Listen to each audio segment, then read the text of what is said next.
Arestado ang 3 high-value individuals sa isinagawang joint buy-bust operation ng Pulumulok Municipal Police Station, Philippine Drug Enforcement Unit 12 at 2nd Provincial Mobile Force Company sa Barangay Cannery Site, Pulumulok South, Cotabato, kahapon Agosto 24, taong kasalukuyan.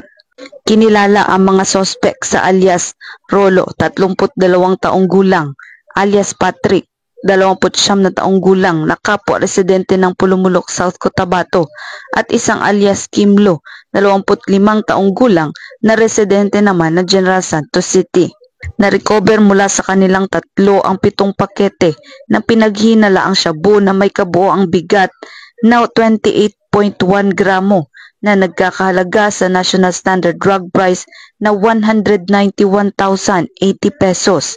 At isang piraso ng 1,000 peso mark money na ginamit sa transaksyon at isang black Honda CRF na ginamit ng sospek.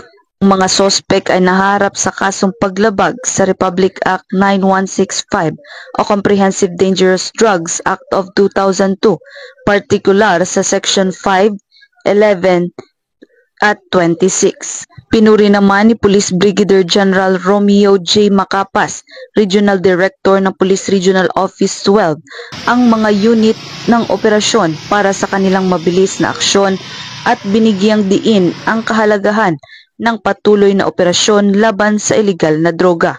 Muling nananawagan ang Police Regional Office 12 sa publiko na makipagtulungan sa kampanya kontra ilegal na droga sa pamamagitan ng pag-uulat ng kahina-hinalang aktibidad.